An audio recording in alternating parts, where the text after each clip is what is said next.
kwa kuhudhuria leo kwenye hichi kikao. Naitwa Mahfudh Maulid, ni naibu katibu mkuu wa TAPSOA na namwakilisha katibu mkuu wa TAPSOA kwenye mkutano.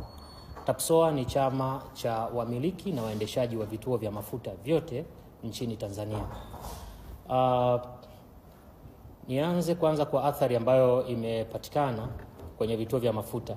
Lakini kabla sijaenda kwenye athari ya iliyopatikana kwenye vituo vya mafuta, kwanza niwaweke kwenye picha kidogo kwa ujumla wake nini maana ya mafuta katika nchi yetu hii ya Tanzania.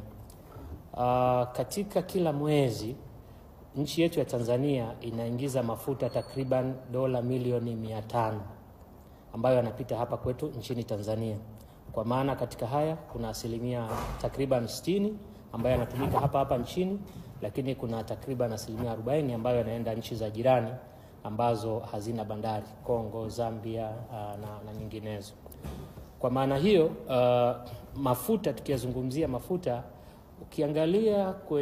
ukiweka kwenye spreadsheet manunuzi yote ya nchi yetu ya Tanzania, manunuzi ambayo yanachukua hela nyingi sana kutoka nchini kwetu ni ya mafuta, ambayo ni takriban asilimia 25 ya manunuzi yote. Ukiyaunganisha kwa pamoja, mafuta yanachukua takriban asilimia 25.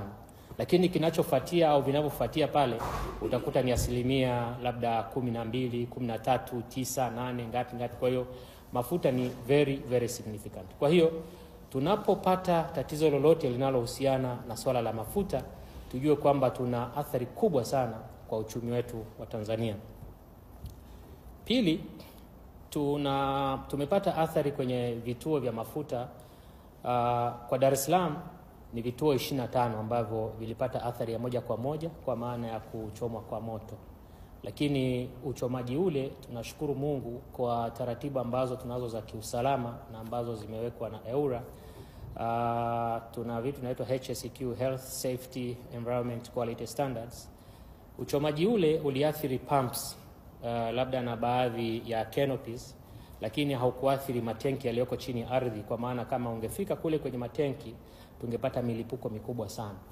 Na athari zile pia ni baadhi labda ya maduka na baadhi ya miundombinu kama magari yaliyokuwa yamepaki kwenye vituo. Lakini kwa maana ya petrol stations zilizopata athari za moja kwa moja kwa Dar es Salaam zilikuwa ni 25. Tunaendelea kufanya tathmini, lakini kwa taarifa tulizokuwa nazo sasa hivi za awali ni vituo 25, kwa maana vituo 22 kutoka Lake Oil na vituo vitatu, kimoja kutoka Oryx ya Kimara, kingine kutoka Puma ya Kimara, lakini pia kingine kutoka Rupiz na yenyewe vile vile iko Kimara. Lakini nje ya Dar es Salaam, Lake Oil kwa taarifa tulizonazo pia kwa sasa hivi wamepata madhara kwenye vituo 16. Kwa maana Lake Oil peke yake ukiunganisha 22 na 16 ni vituo 38 ambavyo wamedhurika moja kwa moja, lakini countrywide kwa taarifa tulizonazo sasa hivi ni vituo 41 ambavyo vilipata athari za kuunguzwa na moto. Kwenye mfumo wetu wa vituo vya mafuta nchini Tanzania tumegawanyika katika makundi matatu. Kuna kundi ambalo linaitwa COCO, kuna kundi linaitwa CODO, kuna kundi linaitwa DODO. COCO kwa maana kwamba company owned, company operated. Haya ni makampuni ya mafuta makubwa ambayo yana depots, lakini pia yana vituo vya mafuta na yanaviendesha vile vituo vya mafuta. Kwa mfano kama Lake Oil, kama Camel Oil, kama Oilcom. Hizi mara nyingi kampuni nyingi kidogo ni za Kiarabu, Moil na kadhalika. Hawa tunawaita COCO. Sasa katika hawa aliyepata tatizo hapa ni mmoja ambaye ndo huyu Lake Oil. Lakini grupu ya pili tuna wale tunaita CODO, company owned, dealer operated. Hawa ni makampuni haya makubwa ya mafuta, yana depots, yanaingiza mafuta nchini, na mara nyingi hawa ni multinationals, kwa maana kwamba wapo katika nchi mbalimbali, kwa mfano kama Total, kama Oryx, kama Puma. Lakini hawa hawaendeshi hivi vituo, ila vinaendeshwa na madealers ambao wanaviendesha. Sasa katika hawa athari imepatikana kwa vituo viwili ambavyo kama nilivyosema ni Oryx ya Kimara na vile vile ni Puma ya Kimara. Lakini group la tatu ambalo ndo lina vituo vingi zaidi katika muktadha wa vituo vyetu nchini Tanzania ni DODO, inaitwa dealer owned, dealer operated. Kwa maana kwamba unakuta mtu unakuwa na kituo chako, umekipa jina unalolitaka wewe mwenyewe, unakiendesha mwenyewe, unaenda kununua kwa madepots mbalimbali kule Dar es Salaam.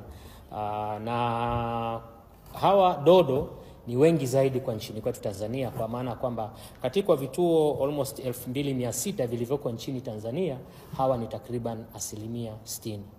Lakini kwa Tanzania yetu hii, mkoa ambao una vituo vingi sana ni mkoa wa Dar es Salaam, ambao tunazungumzia kwa sasa hivi kuna vituo 476. Na katika vile ambavyo nimewaambia tulivyopata athari vituo 25, ni kwa maana 5.2% ya vituo ambavyo vimeathirika kwa Dar es Salaam.